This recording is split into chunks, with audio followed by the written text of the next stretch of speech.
the kind of playfulness. Okay. Sorry, hang on. Let's just give one more minute. Okay. All right. Okay, great. I will just preface that again, all right, for you by saying, thank you so much.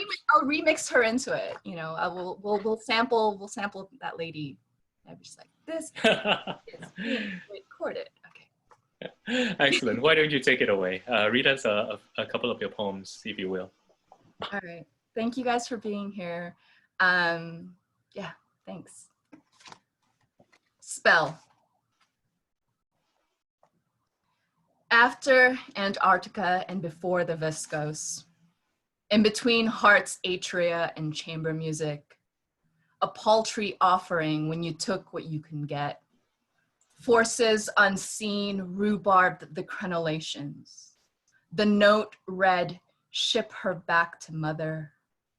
When I am not around, bad things happen. A hero like Captain Planet's mullet. I am taking the pie with me. I unsubtle it. Some mornings abacus and other nights Varushka in the bed on fire. Tinder even if shivered leafless. Forsythia, for instance. In my net are pneuma I pin onto tiny sateen pillows. Iridesce you're dead. Commandment after commandment trembles my little chisel. Shattered the slab. I can be forgetting the low-hanging mysticals. Salamandrine are begotten. I shimmy onto my hind hooves come time to be stood. End to end and eating my tail. Haberdasher her Kremlin Siam. Chortle your knockwurst and slut it for the creamdom. Helsinki gone down singing Megadeth. Mourners hum accompaniment. Mostly free jazz and coke jingles. Teach it to sing and feed it full of America. Man's business is mastery. And next poem is called Narrative Poem.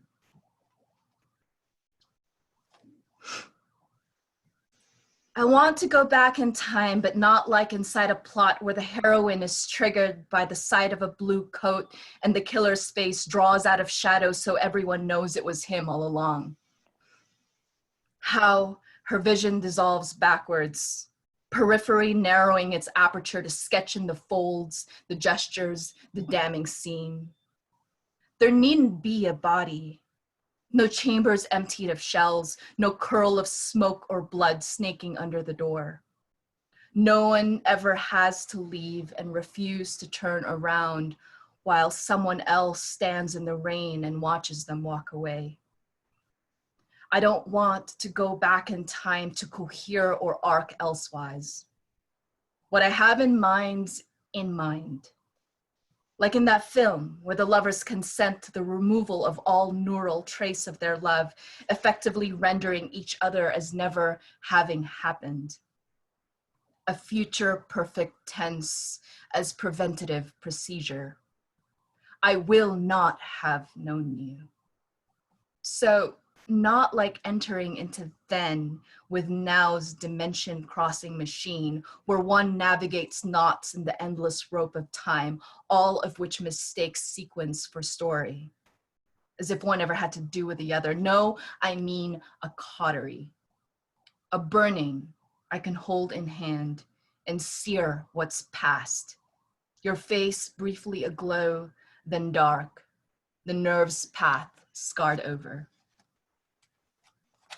Thank you so much. Future perfect tense. That's so wonderful. And if you've just joined us, everybody, you are here for the book launch of Paula Mendoza's book, Playful Time, a part of the second Saturday's reading series. Paula has just read two of her poems. We're going to engage in a little bit of a conversation, and then she'll be reading more poems, all right, as the evening goes on. So, I do want to ask you a question, Paula, about narrative poems, and also about other poems in the collection, which I think are very strongly infused with film language, in particular the language of film noir. Could you tell us what are your favorite films and directors, and how does film influence your writing? Gosh, I'm full disclosure, I'm not actually that much of a film buff. Like I love films, and but I don't have a top 10, you know. I don't have like the sort of a the one sort of director that I think is great above all. I mean, really, what I'm playing with in this collection and the filmic terminology and languages is that I'm interested in film as I'm interested in the texture of film and film as mediation, and I just appreciate how film can visually translate, you know, memory, how it visually translates mood and emotion, right? I mean, that goes for I'm sure like any visual arts, but I love the language of film, and yeah, and with regards to film noir, I also love that as a genre, not really a genre, as a category of or a type of film, because it is so highly stylized. It's something that wears its artificiality, right? And it's so glamorous. I mean, no one's, you know, it's evil with a sheen, right? And it's the you know, all these sort of the fears of you know, like all the sort of like the misogynistic fears of like the strong, dangerous women sort of like collapsed into like the femme fatale, right? Like I really appreciate like noir as this highly very stark, highly contrasted kind of category of film. But yeah, I don't know, I saw a really cool movie recently, Bacurau. That was really good. I can't remember who the oh, Kim's nodding her head. That was really good, right? So yeah, I don't know if I have any favorite directors. It kind of changes over time. I feel like films in general I love, and yeah, but what you say? Go ahead. No, what you're saying about the films, about especially the stylization of film noir, it makes so much sense, you know, in actually reading your poems, because your poems too, you know, present style as content, isn't it? Yeah, and I think. Yeah, I think, you know, the line about like, you know, no one ever has to leave and refuse to turn around while someone else stands in the rain and watches them walk away. You know, you think like Casablanca, right? Which isn't like film noir exactly. But yeah, I'm interested in like how legible the tropes are in film noir, right? If that makes sense. And I distrust it, and I'm skeptical of a lot of those tropes, but at the same time, I'm drawn to them. So yeah, that's what I wanted to ask you about, you know, because obviously there's this double attitude, right, of fascination and repulsion, right, yeah. Towards the glamour, the sheen of evil, as you put it. Yeah. Where does that come from, if I may ask? I don't know, being raised Catholic, maybe. Oh God, my parents are in here. Hi, Mom. Hi, Dad. I think, like, I joke, but sort of, kind of, not really. Like, I think, you know, there's, yeah, like, there's something very saturated and very stylized and highly aestheticized about like Catholicism as a religion, right? And I think as a young age, like I'm gonna digress a little bit, but I had this book of Bible stories of Bible stories like for children, I guess, and there are all these stories in it, and I just remember all the, I remember there was this one story with Samson and Delilah looked so hot.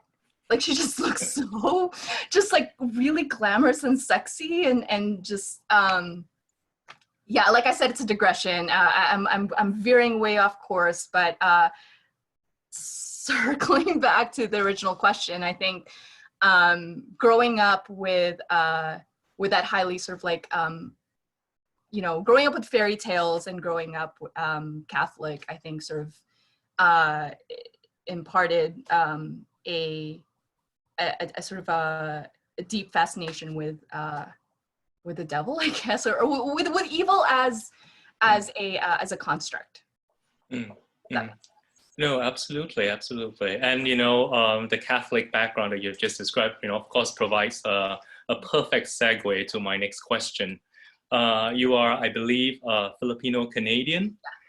You studied in the US, you did your BA in Austin, Texas, your MFA in Ann Arbor, Michigan, and now you're doing your PhD in Salt Lake City, Utah.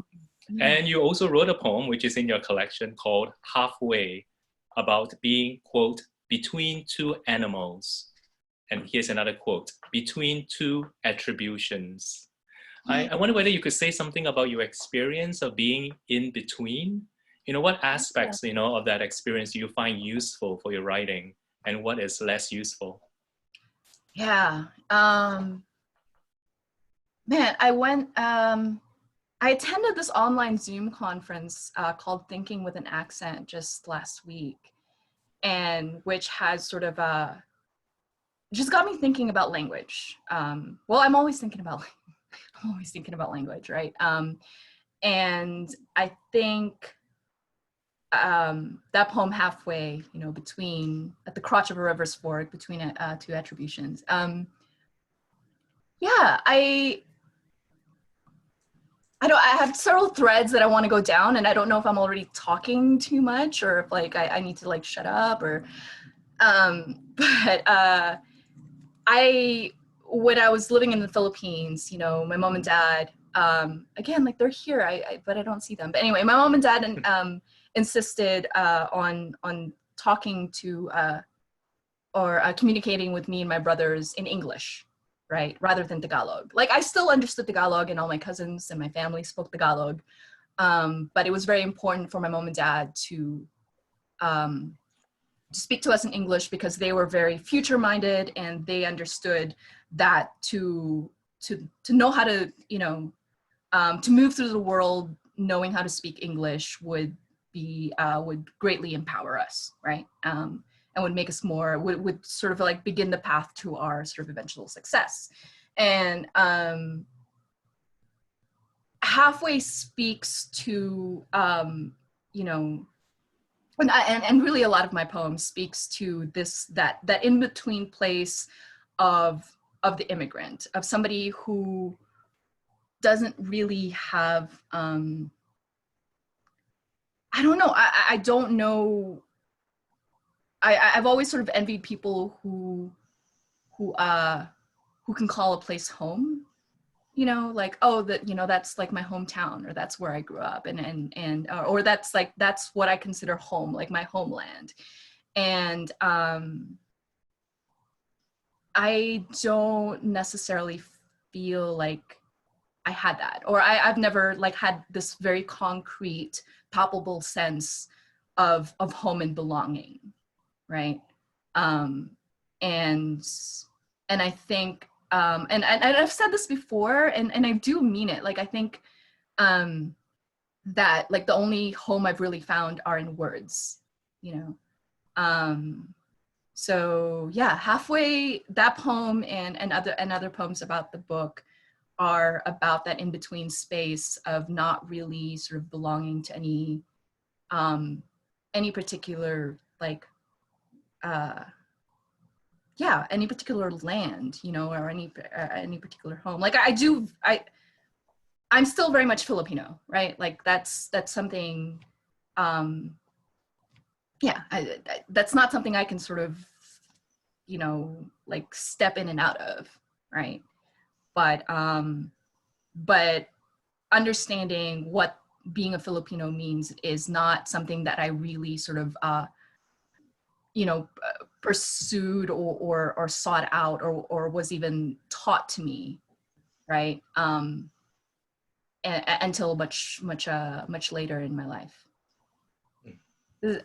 I hope Oh, that's thank you. Thank you so much for sharing that very, very, personal, understanding, of yourself and help us actually get into your poetry as well. Would you like to perhaps read us another poem? Sure, yeah. I think, okay. This one's called Stop Me If You've Heard. Right. Maybe if you would actually give the page number, because I see some people having the book Sure, in front of them, so they might actually want to follow you as you read. yeah, page 30. For page 30 in your hymnals. Sorry. Okay. Speaking of various like intervening and interrupting cultures, stop me. Sorry, I can hear Max in the living room laughing. But all right, stop me if you've heard.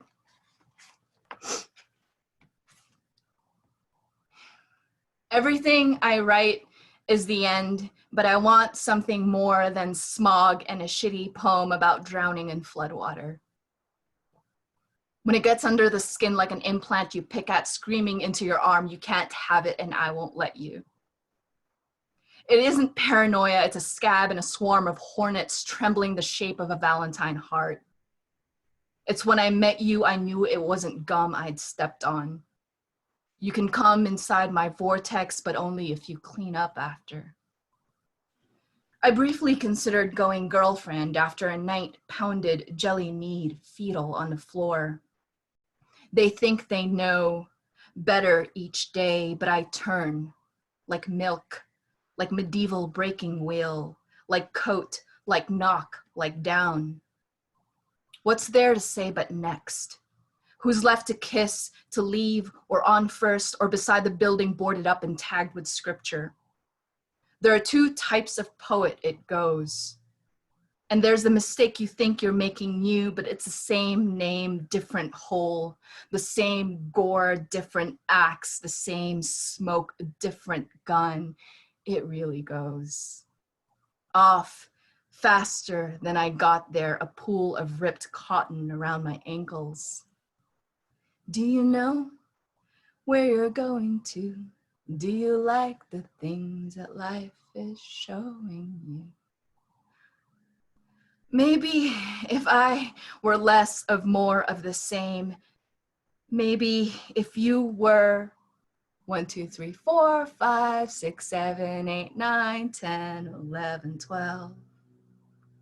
Please, God, don't let me write another reason why I am afraid we fucked it all up and good. Please, God, I am so bad at dystopia. Like, what is aftermath of decline even?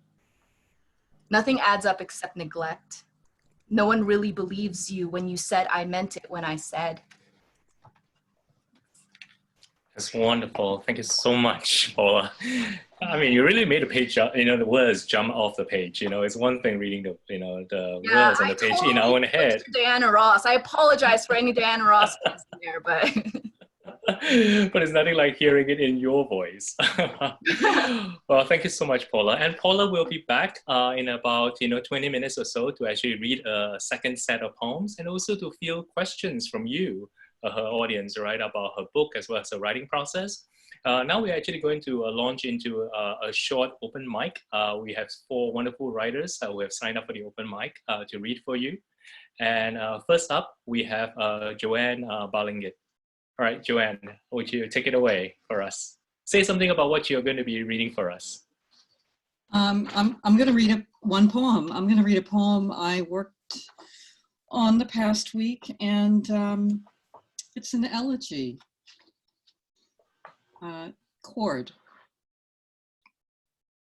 What if sky and dark and eyelids closing played the only chord ever to satisfy the ear? A velvet of longer delivered onto the sky, whose blue lately makes me weep, to hold hands and clasp the fingers of beloveds like homemade bows and arrows. Loved ones, I woke today inside another human's head. Sad for the perfect hiker, desiccated, ancient, with ancient grain in his stomach, and his magic pouch frozen into Earth's daily song. He was long lost in acres and acres of backbending ice that ripples across the high ridges. He flattened like an envelope, a love letter to us, soon to be naked too. What a dear man. The study, page by page exposed, his cooled tattoos dormant until scientists traced each one. His hands, I read, were clenched like mine when I stepped outside this morning where maples groaned in this cold and the wind chimes rang the first 5 notes of amazing over and over. They took a bit of his hem to read the elements, to know his population, and a bit of the soup from the day he died, gulped in prayer, a discovery precious as fire. One more time, they heaved his body from the ice where it had slept, deep in its single grain, while the earth sang down its grand black hall. My friend, a beloved poet, said, I love life more than ever. The week before cancers leveled him, spent listening to his iPod and talking with his wife and sleeping to a point where there was left of him the least person I have ever seen. Yet later when I gripped his hand, it was solid, heavy, all the way through with cold, and clenched as if against a pleasant cord so great it could not move. Well, thank you so much, Joanne, for reading that lovely poem, that lovely elegy.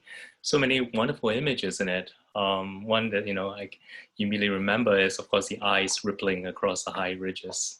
That's so beautiful. Thank you so much for reading your work for us. Thank you for having me. It's a great honor. Thank you. And to all the gospel. That's great. Thank you. Yeah. Thank you. And next up, our next open micer is Alta Price. Alta, would you just say a few words about what you'll be reading for us? Sure. Thank you again so much for having me. And Paula, I'm so excited to get your book. It hasn't arrived yet, but I'm very excited about it. I will be reading tonight, since we have some graphic designers and book cover designers. I'll be reading from Anna Goldenberg's Versteckte Jahre, Der Mann, der mein Großvater rettete.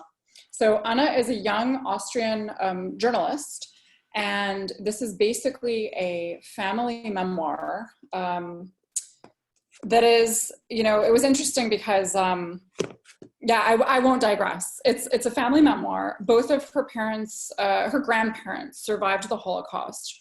Her grandfather was in Vienna the entire time, sort of in hiding, but also able to go out in public. And for much of the war, he was going to the opera every single night. So that led to the English language title, which is I Belong to Vienna.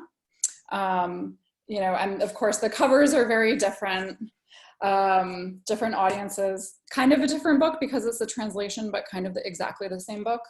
So actually a lot of issues that came up in the poems already read resonate in terms of belonging, identity, all of these things come up. And I will read a brief excerpt from actually the second chapter, and I don't know if you can see this. This is the photograph she'll be talking about briefly. And I apologize, I'm a great fan of poetry.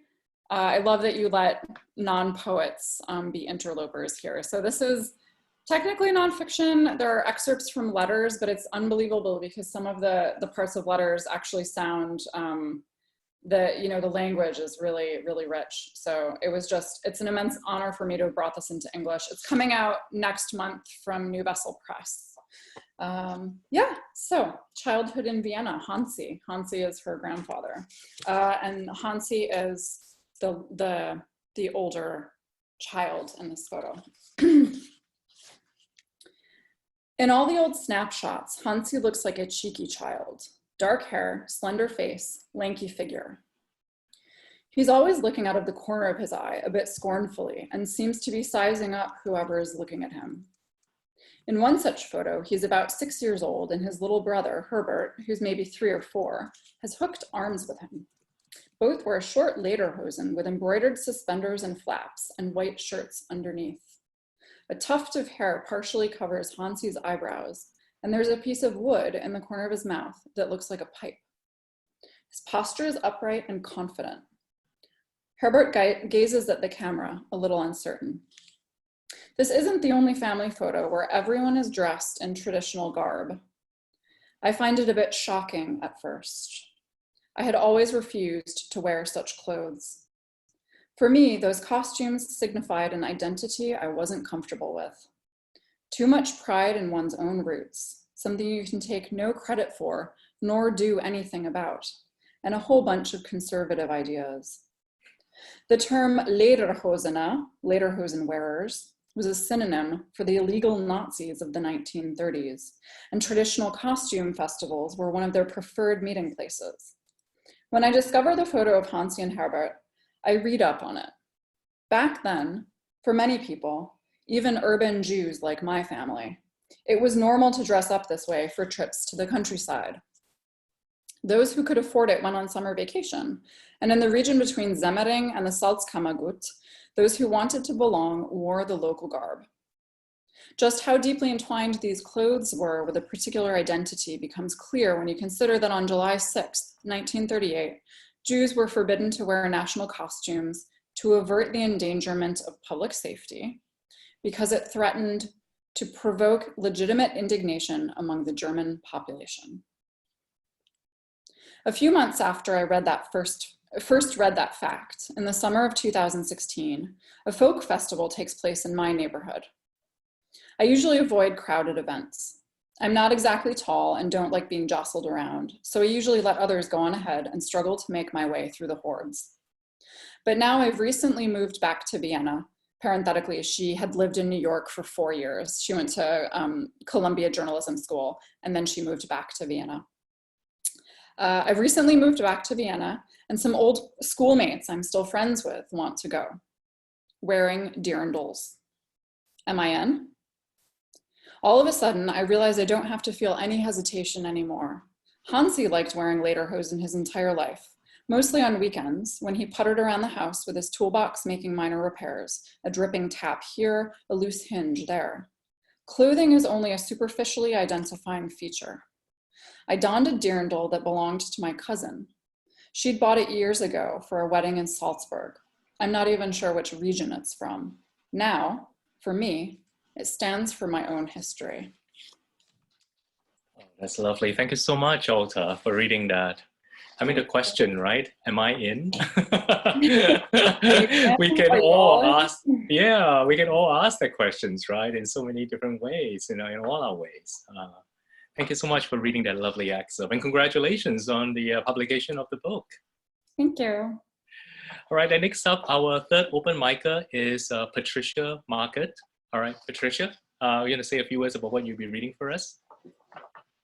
Yes, I've been walking every day during this period of quarantine down along the Hudson River to the Battery, and I always pass the Irish Hunger Memorial, and so I've gotten to know this memorial very well, and it's speaking to me about the current situation. So I've written this poem called At the Irish Hunger Memorial During Quarantine. In the beginning, it's got a quote from the Waterford Freeman, which was an Irish newspaper in 1846, where it says, "There was cleared out of the custom house in this city for England within the past week 1,935 barrels of wheat and 4,279 barrels of oats, though thousands are starving in the west of this country. Near buildings, playgrounds, parking lots, along the dingy neighborhoods, crows call out at sunrise. A slab of land tilts at a 15-degree angle, holding a meadow with wild grasses from the old sod. The memorial's horizontal layers of bricks are striped with words that document the hunger of the 1840s, and a panhandler in 1997 who says poverty means never having enough to eat. Here on the Hudson, the Statue of Liberty is receiving no immigrants at present. A virus with red spikes has spread more quickly than potato blight. As the English kept selling grains and meats to Europe, while Irish farmers died of starvation, so now banks get bailouts, while waiters and reservation agents apply for food stamps. Thank you. Thank you so much, Patricia. That was really lovely. Thank you so much for reading that. I mean, I was just thinking about the memorial as you were actually talking about it, because I remember every time I go to Poet's House, right, I would make a point to actually go over there, and how, you know, moving it is, right, that Poet's House just stands so close, right, to such a memorial and a memorializing function of so much poetry that we want to write and want to read. Written in the bricks, there's so many statements of fact about not just the Irish hunger, but also the Somalian famine and famines in India and all around the world that are still going on. And I just wonder how we're going to get through this pandemic, feeding everyone who don't have enough to eat. You know, we don't have enough money. Yes, absolutely. It's actually very, very sobering. Of course, there is enough food production. We know, right? It is really a matter of distribution. Yeah, there is enough for everybody, right? And that is the bitter, tragic irony of it. Thank you so much, Patricia, for reading that. And I believe we have Jamie in the house. Jamie is also part of the Gaudy Boy team. She's also a poet, right now based in Singapore. So Jamie is going to actually read us her work as well. All right, please welcome Jamie. Yeah, I just wanted to thank Paula so much for her beautiful reading. It also means a lot as someone who's half Filipino and grown up outside of the Philippines to hear your work. So actually the poem I'm going to be reading is about my mother's memories of the Mount Pinatubo explosion, which I was also thinking about given the Taal volcano explosion at the beginning of this, what seems to be a very long, endless year. So I'll just go ahead and read it. And it's called Mount Pinatubo. Hell's mouth gone heavenly, says a New York Times article. Children of summer tourists play along the caldera, blue like planet cooling. 500 pesos for a picture of your family on the site of eruption. No sign of doomsday. In the anniversary remake of a horror film, I am cast as my mother, umbrella ash falling on our eyelashes, our hair black as soil. When the volcano erupted, she was stranded, slept in a stranger's home. The Philippine-American Friendship Bridge was rubble. Jeepneys in Carabao, Sugar Apples and Clark Air Base, coated in fine dust. My mom was a holy angel prefect. She said Hail Marys as the cloud rose 40 kilometers in the air. She smelled sulfur and thought about her father on the other side of a world. He grew a gray mustache in the Gulf, worked on all that hot gas. The US troops evacuated, leaving behind ghosts and gentrification and light-skinned children without American passports. The people of Angeles City suspected nuclear experiments. For 2 years after the explosion, the ozone hole widened into the gash on my father's thumb. Sometimes my father is a volcano and my family is an island. How do you measure a metaphor on the Richter scale? My mother's tadpole eyes and words pitched like pumice, a golden wedding band and an obsidian bed. My brother and I learned seismic detection and typhoon days from an early age. In middle school, I went to an exhibit on the ruins of Pompeii and saw a couple from 79 AD, still in embrace, an entire oven with 81 carbonized loaves still inside. I am still excavating. I'm still trying to reach my mother. She was the age I am now. She says when she met him, he was not angry. For the first 3 years of their marriage, the rain patterns over Asia changed. It was slow violence. Sometimes the plates of a dinner table cracked in half. I was born in the Tarlac River. My brother likes to set things in fire. Sometimes my throat is a gorge. Sometimes your shout is a seismograph, and all that is left is a living room, a kapuka, the only land that endured. Thank you. Wow, thank you so much, Jimmy, for reading that volcanic piece. I can do no better than to actually just, repeat what Joanne has just typed in the chat box. And by the way, everybody, you can actually type comments on the chat box as a way of interacting among yourselves, even though we have to mute all of you so that we can hear the reader. But Joanne said, how do you measure a metaphor on the Richter scale? I mean, that's such a perfect response, isn't it? To such a powerful poem. Thank you so much for reading that for us, Jamie. And our last, but certainly not least, open micer is Ali Chua. So Ali, would you like to say some words about what you'll be reading for us? Thank you, G. Jamie, that's a tough act to follow. So the poem I'm gonna read today is I've been writing a lot of poems about heartbreak, and then after a while I just got so tired of it. I was like for once I just want to write like a really boring poem about staying in with my partner, like watching TV in the living room, and then just like having a really boring evening, but all I end up is writing about heartbreak all the time, and I'm really tired of it. So the next poem is like a reaction to that. It's called Self-Portrait as a Distorted Reflection in Car Mirror. Aren't you tired of my broken heart, my issues and nuances? As if I'm accident-prone junction, magnet for root collisions. As if rain always pours on my parade and I don't have a say. The truth is sometimes I go willing into bad decisions, knowing the story it would make. Sometimes I would rather a crash than not attempt a crossing. And yes, the oil spills, the impact marks, the damage done. And yes, perhaps I should have known better.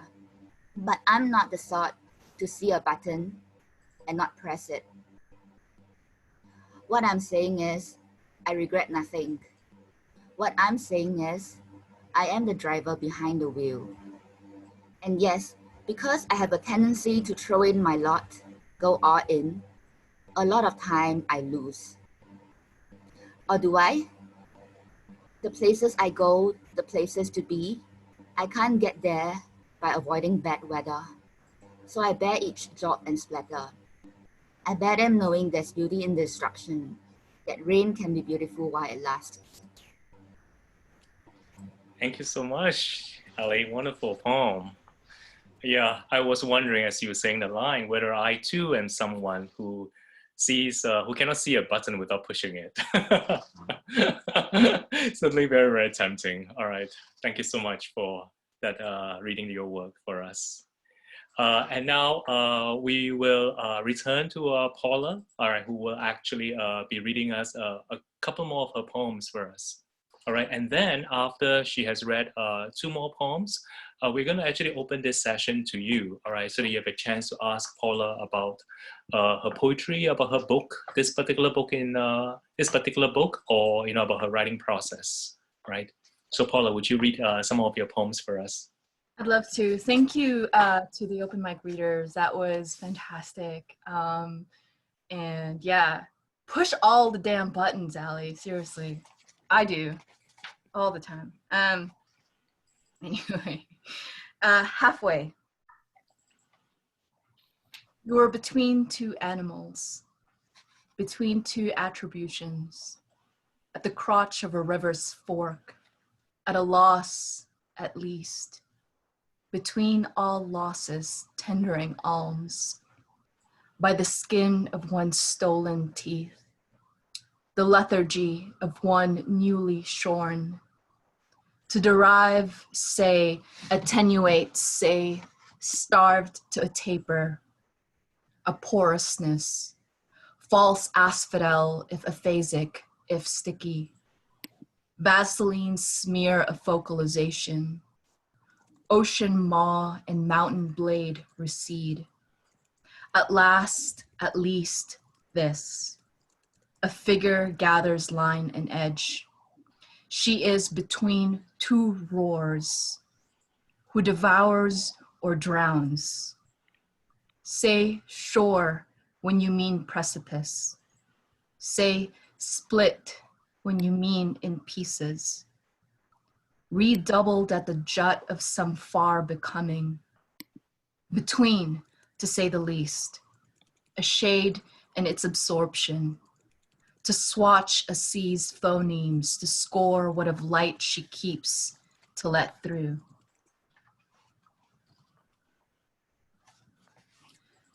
And this is called The Long Con. Of a tongue half stump, half parasite, and its slick mimicry is how I crowd a room with fictions, tuft and pad the mangle I sleep in with soft trash. Hair, plastic, fishing line, wet click of window latch holding open a mouthful of rough breeze that whittles leaves into shivs of light. I sew wolves in wool, stitch teeth into burlap, a slip to shield one from the sun's idiot joy which forgets for the minute it needs to that green too will rust. Because what wild red fruit I'll pinch into my palm's shallow bowl swims into mind the freak tenderness of his hand, tucking a stray curl behind my ear before it struck. An imprint of shimmer as blood pricks up through skin, the way light, when a harder wind gusts, shimmers through leaves, the same light we believe draws us close, reckoning burn to blush our shoulders. Because heat conjures gratitude now that we anticipate ice shelves shearing free, plagues striated in glacier and sediment, and shouldn't the end thus sweeten any grunt escaping their mouth and mine? Thank you so much, Paula. What a powerful question to end that poem on. In fact, it's actually going out as a Corona Reads tomorrow. So everybody do sign up for our mailing list so that you can receive our weekly newsletter from Singapore Unbound, as well as every Sunday, our Corona Reads from the various titles that we publish. So, now we come to a part of the evening when you can actually ask Paula your questions. I'm sure you have all been waiting for this time. So please type your questions in the chat box, and I will, on your behalf, read your questions to Paula so that she'll have a chance to actually respond, all right, to you. So if you have a question, please type your question in the chat box. All right, maybe just start this session going. I'll just ask Paula a quick question, all right? And then while we're waiting for questions from the audience. And that is, Paula, many of your poems appear to be love poems, although the you addressed could be a lover or the reader. Now, if it's not too private a question, how has your experience of love informed your poetry? Do you seek to enchant or to disenchant, or neither? Oof.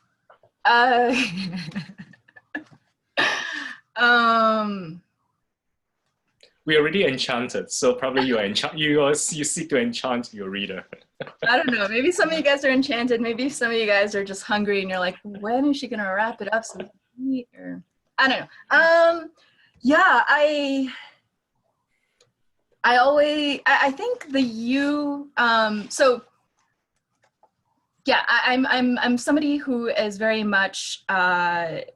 Even as I am sort of deeply suspicious of the lyric, I am drawn to the lyric, and one of the things I love about poetry is the intimacy that it sort of that it forges, right? And when you read a poem, that sense that person, pardon my maudlin language, but that person is speaking straight into your soul, right? I mean, that's why any and all of us who are here and who love poetry and who love literature, that's kind of what draws us to it, right? Like it's that sense of intimacy and desire and familiarity and that sense of feeling less lonely when you come to a poem. So I actually, it's funny that you bring up love, because I had set out and I put together a chapbook of just like poems because I sort of I wanted to write an honest to goodness love poem because I don't think I've actually ever written one, you know, and I feel like my love poems are just sort of like end up just being like, oh, why don't they love me, or like fuck that guy, or you know, like it's they're all like just love adjacent, right? And so I'm like, you know what, I'm gonna write an honest to goodness love poem, and I'm gonna try to just be as sort of as tender and as earnest as I can. And yeah, I don't know, I think it was I think it was a meaningful failure. How does love influence my poetry? I mean, I think, you know, even the gesture of sort of creating something and then deciding that I want to give this to you, you know, like that's love, right? Oh, absolutely. I think so. They're all love poems. Even the ones that are just like fuck you, they're still love poems, you know. So Right. I don't know. No, thank you very much. Yeah. Yeah, we have a question here. Before I ask the question, I should actually read out this comments from Lydia Kwa. She says, this is not so much a question as a comment, that I love the musicality in your language. It's good to hear how you sound the words. Thank you so much, Lydia, for that comment. Yeah. Here's a question from Ellie Chua. She wants to know, you know, what is your writing process like? You know, I guess from the moment when you get an idea or an image for a poem to the writing and drafting of it. So I'm trying to see where Lydia's at, so I can sort of pretend you're in the room and looking you in the eye, but I don't know where you're at. Anyway, writing process is so I journal. Like I'm sort of a compulsive journaler, and I've got a blog spot, and so I'm constantly writing. So the writing process it's quite boring, but what it looks like is just I journal and I write, and I'm constantly writing, even though I'm not really always composing poems. And what it usually looks like is playing around with a phrase or a word or an idea, and just sort of playing with language and images, and feeling free to not make sense or to be extremely associative and digressive and indulging every distraction in some of those journal entries. So when I journal, I don't say like, dear diary, this is what I did today. It's not like that. Like I journal with an eye towards like, this could be material someday. And then after, you know, like reading something, or if I'm teasing out like a certain thought or even like argument in my head, I usually revisit those and chip away and work on lines and play around with something. But it's very there's no real system. So I'm sorry, it's going to be a very unsatisfying answer, Lydia, but yeah, my writing process is very messy.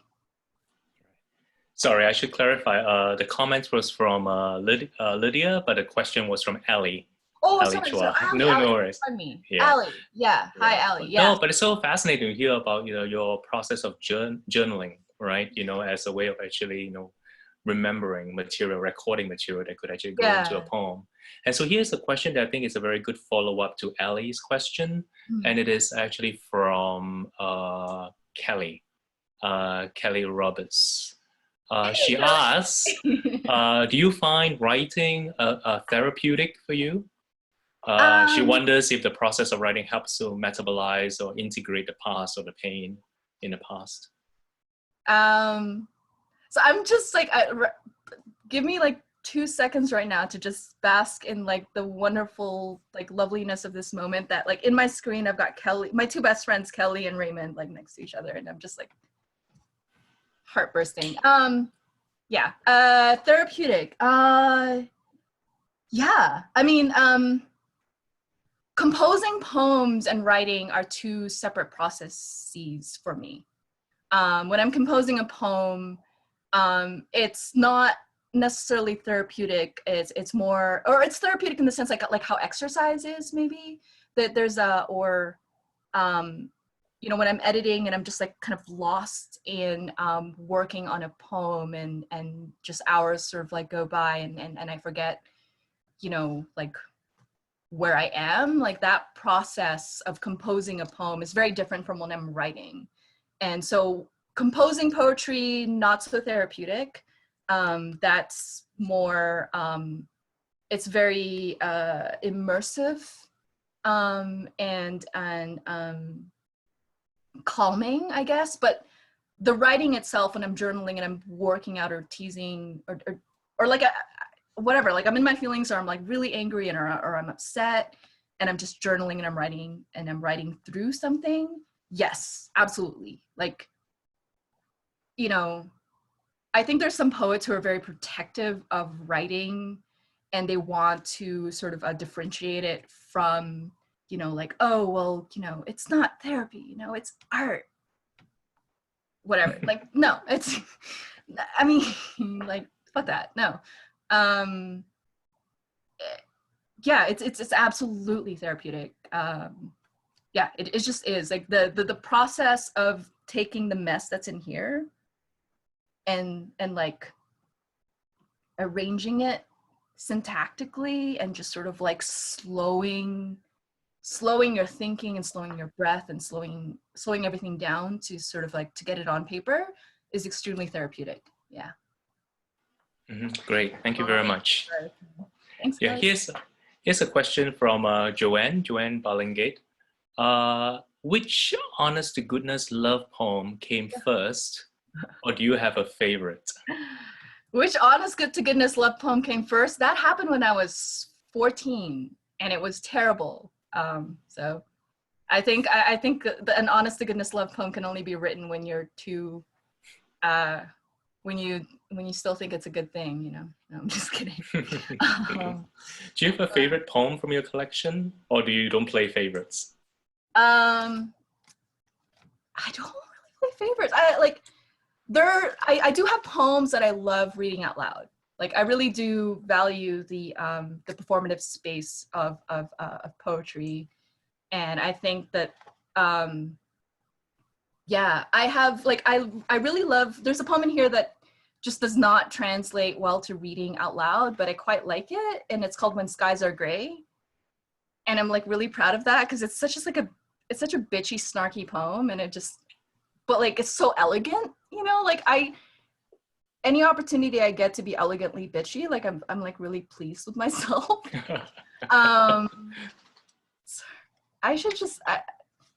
That was like 1 glass of wine, y'all. I need to stop. No, why stop? Continue to be elegantly bitchy, please. but yeah, When Skies Are Gray is one of my favorites, at least from this. I think like the whole sort of like section that's kind of like the worst to read out loud is kind of my favorite section in this book. If that which is the middle. The section with the subtitle. Yeah, I think is it then? It's beginning. So the section beginning is kind of like my favorite, but like, yeah, I can't read this. Like the very first poem is "Poetry is senseless, like some violins." I don't know. Yeah, I don't know who that is. Yeah. No, great. Thank you so much for answering that question. So here's another one from Alta Price. And, you know, there's been a bit of conversation between her piece and the poems you've been reading about the concept of immigration, homeland, belonging, and you've experienced so many different places around the USA. So Yeah. she asked if you could choose a location in the US to belong to, where would it be? I don't know, wherever the most of my loved ones and friends are at. It's Austin these days, just because like Kelly's there, Kelly and Brooke and Lacey. My formative, I want to say my formative years were spent in Austin, because I did my undergrad there, and after I did my MFA, I came back there, and so I feel closest to Austin, right? But I've been after the Philippines, I lived in Bahrain, I lived in Qatar, and and like I lived in the Philippines, and so I just sort of like been like everywhere. But like the longest stretch of time that I lived in, the longest stretch of time where I've stayed in one place has been Austin. So yeah, Austin, Texas. Yeah, you want to say a little bit more about what is it about Austin? I know you say it's just where you spend the most time, but you could have left at any time. Yeah, I guess.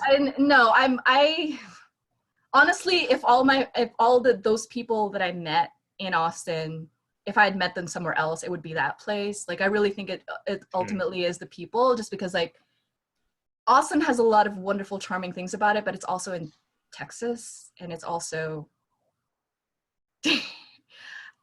I don't know, like it's still like a very deeply conservative state, and so I don't have any sort of romanticization, and I don't have any sense of like belonging to Austin, Texas. But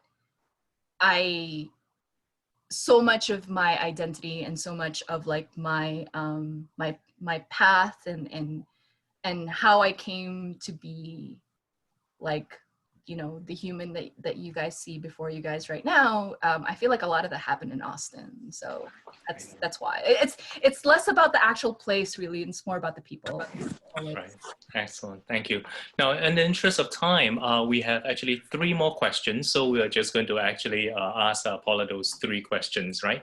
And then we will have to end this session. But here's a question from Kendrick, Paula.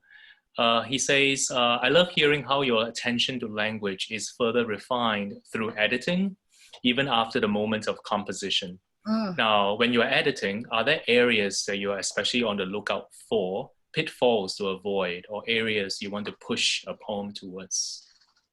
Yeah. When I'm editing, one of the things I have trained myself to do is to get rid of those lines that I feel very smug about. Like, so to clarify, like I said, I love the performative aspect of poetry, and so there's a lot of moments or lines, or when I'm writing, when I'm composing, where I write a line and just like, yeah, that's a zinger, that's a good one. Like I'd love to read that out loud. And part of the editing process is just sort of like, no, and I cut that. So part of the editing process is to sort of displace, at least momentarily, my ego, and just sort of like look at the language as raw material and be like, okay, what does this need from me? What is this, the poems in Play for Time I think are quite spread out in terms of aesthetic. Like I have some very sort of more straightforward poems, and I have poems that are just sort of like really messy and nonsensical and strange, and then I have some poems that are very sort of like, as far as I can get, like sentimental, and I feel like, and that it really depends on like what that poem, the poem really has to sort of exist outside of like the you or the self, if that makes sense. Who is that again? It was Kendrick Liu. Yeah. Yeah, who asked that question. I don't. Here, let me look at Yeah. It's tough not being able to see you guys in the eyes. I know it's very, very strange, isn't it? But here's I hope that helps or answers your question. Yeah. No, it's so interesting that you said that you actually get rid of lines that you feel smug about, right? Because those are... Because you're like, oh, you got a lot of smug lines. Right. But, no. Well, I'm just thinking that for a lot of poems, for a lot of poets, those are the lines you want to keep, right? Because you're so proud of them, right? But it's so interesting that you take the other, direction. Well, you just, it's about like moderation. Like so like Jill is in the room here, and so Jill S. Baum, who is an amazing, brilliant poet and one of my first mentors. I met her while I was in Austin.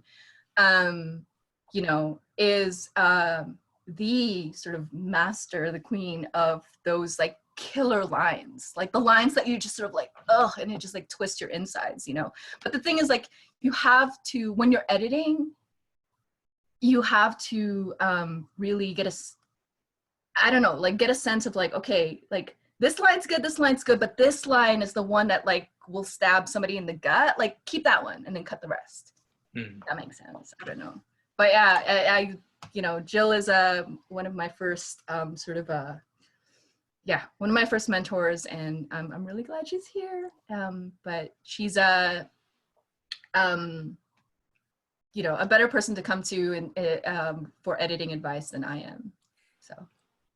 Well, here's a question that I think is a kind of a natural follow-up to Kendrick's question, and it's a question from Claire. She says, seeing you read in person and virtually, your reading is almost theatrical, and I love hearing it read by you. Your reading aloud adds depth to the poem. For your poetry, how do you think about a poem on the page versus the poem read aloud? It's like Claire, hey. Yeah, I don't know. Maybe it's just like I'm a secret like theater nerd or something. I don't know, like with aspirations for acting or being on stage. But sorry,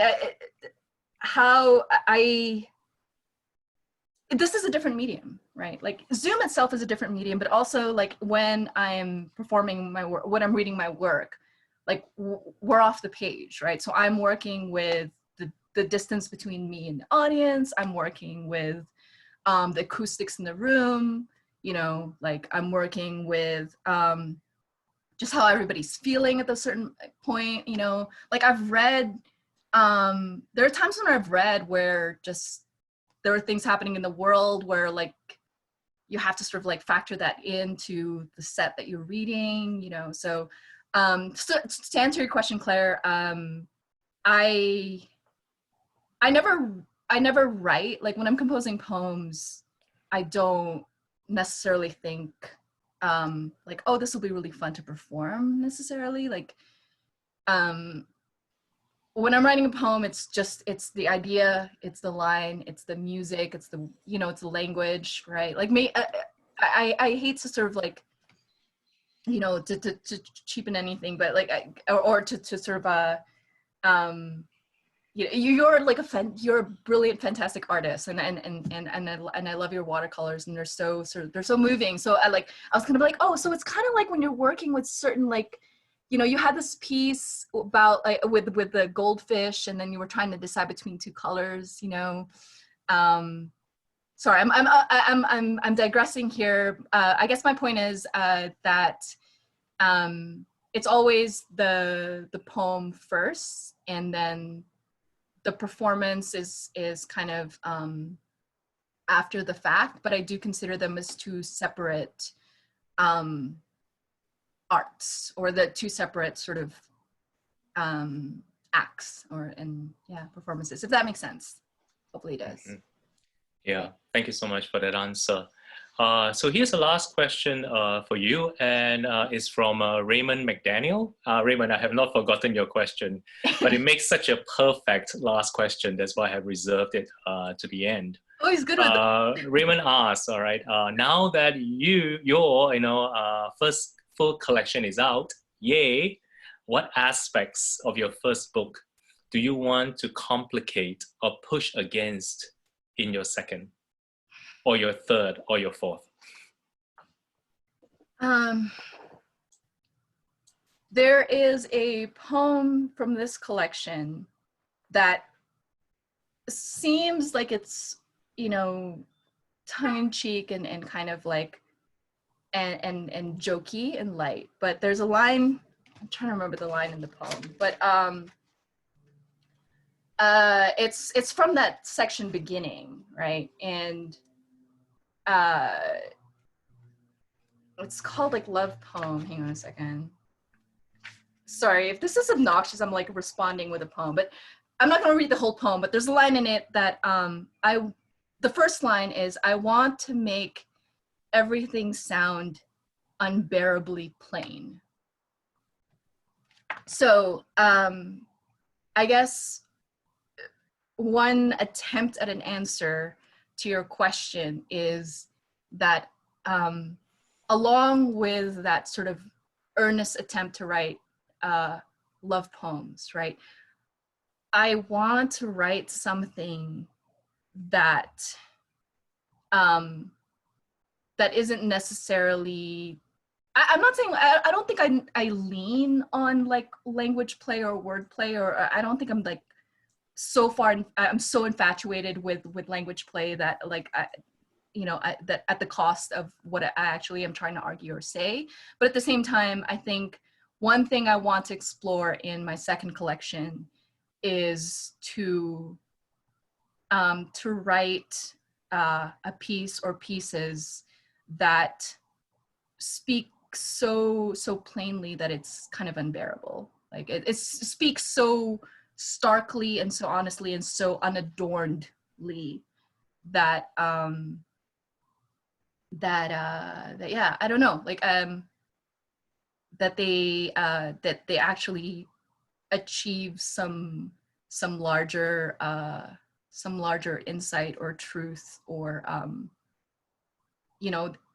aren't just mulling over a particular philosophy, but actually like offer, like, here is an idea that can help you in your life. Like, I don't know if I've actually done that in this book. Like, it's just like, here are all these ideas that make life so horrible and complicated and like annoying, but also lovely, like, yeah, I don't know. I don't know if,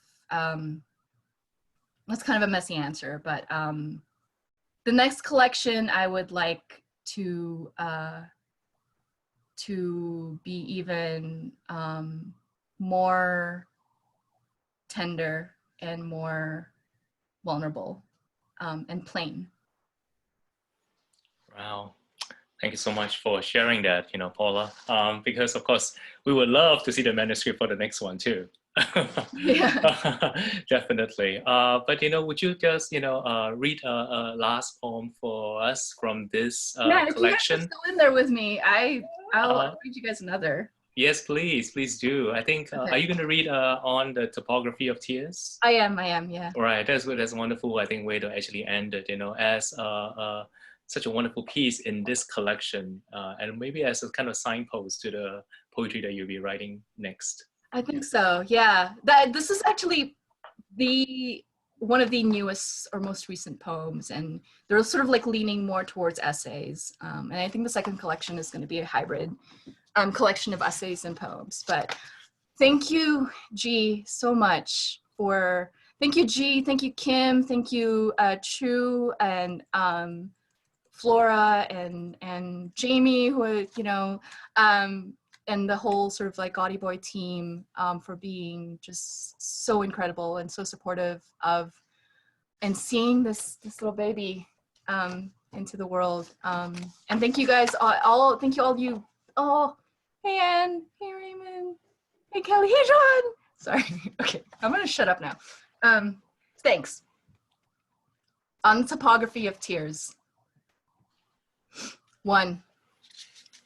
An article I read in the molecular composition of tears claimed tears of grief look different than, say, tears of anger, or of slicing onions, or of joy. It featured a photographer who for 8 years collected her tears and the tears of people she knew, shed in moments of various heightened feeling. She set these tears on slides and captured their image using an optical microscope. The article seemed to suggest that enzymes and minerals arrange themselves emotionally. It is an interpretation or a hoax or the fiction of anything composing itself. What you make and make up for. The photographer, who must also be a poet, describes loops and patterns in these micrographs as places, landscapes, and likens the entire series to an ephemeral atlas. She writes, "Tears are the medium of our most primal language." The pictures are pretty, but the idea swells only to quickly deflate. Even if one sort of crying is more or less chemically bitter or sweet, even if bliss splinters into crystals and loss warps like punctured honeycomb under glass, it's all the same. Your face contorts into someone you'll swear isn't you. No matter the salts charting your skin, no map of the interior resolves into view. It isn't and will never be you, blotchy and puffy, crumpled inward, making a noise that's nothing like language. 2. To believe coming home sutures the ground split under your feet is nostalgia. To believe broken's made whole in the telling. That is, to begin, middle, and end it so. That is, to return again and again, changing a word, a break, a full stop, is sentimental. To believe recovering a language amounts to more than what a tongue gets used to is nostalgia. To say, I love you, and believe it is the same I, the same love, the same you, is sentimental. To believe you can cross oceans and mountain ranges without the horizon's blades slicing you neat in two is nostalgia. To believe everything you cannot bring back still breathes, is breathing now, that you breathe even now, is sentimental. To believe in the business end of a pen is nostalgia.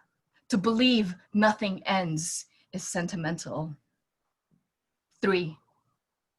Tears configure landscape. Does nothing like language get through? Is it true when you cried what you meant? Thank you. Thank you so much, Paula. Please join me in giving Paula a round of applause. Yay! All right, for her wonderful reading. Hands clapping. You guys all. I hope you know you are hearing us as you are seeing us clap. I am. Oh, that's so wonderful. Thank you so much, Paula. Absolutely. Yeah. Thank you, G. All right, that's so wonderful. Thank you so much, everyone. You can actually get hold of Paula's book using one of the links in the chat box. You should get her book. We hope you do, in order to be able to enjoy reading those poems again, hearing her voice in your head. I think it's a voice that is really worth listening to, and we're so pleased and proud to actually bring that voice to you through the imprint Gaudy Boy. Y'all find me on Instagram, seriously. Thank you guys for coming out. There's so many of you guys I don't know, and I don't know, you came out here. You should get to know me. I'm nice. Oh, absolutely. Please follow Paula's Instagram. And also, please, if you have bought the book and you have read the book, please drop us a little review, on any of the social media platforms that you are on, or on Goodreads, because it really does matter, word of mouth, all right, actually, in terms of actually sharing and promoting a book that you have really enjoyed. So we would be so grateful, if you would do that, if you have bought the book and have enjoyed it. Just want to say that, next month, this has been so great. We'll do it again, in June. This is part of Second Saturday's reading series, and it's called Second Saturdays for a very obvious reason. All right, it takes place every second Saturday of the month. All right, so next month, June, the second Saturday, will be our special Pride event. And we will be featuring the Italian-American poet, Chris Campagnoni, as well as the Singaporean-Canadian novelist, Lydia Kwa. Lydia has been with us this evening, and also 2 more other writers. So it will be a celebration of pride with the word and with solidarity. So I hope that many of you will actually join us then. Just want to say, that, all this is actually done under the umbrella of the New York-based literary nonprofit Singapore Unbound. And Singapore Unbound does not actually take any kinds of donations from the government of Singapore. We depend entirely on private donations from individuals such as yourself, who actually believe that it is important to build this bridge of cultural exchange between Singapore and Southeast Asia and the USA, and also believe in supporting us in our fight for freedom of expression and equal rights for all, because we are not just interested in publishing fine literature and promoting fine literature. We want to find also a possible, social and political use for literature in order to actually, work towards a better world for all of us. So here I really want to thank all our supporters and donors. And there are many of you out there who have actually made donations to Singapore Unbound. We cannot do our work without you. We are so grateful for your support, whether it is in terms of a financial gift or your presence here today, tonight, this morning, wherever you are. Thank you so much for joining us for this event, and we hope to see you at our next Second Saturday's event. All right, thank you everybody, and have a very, very good night or a very good day. Bye.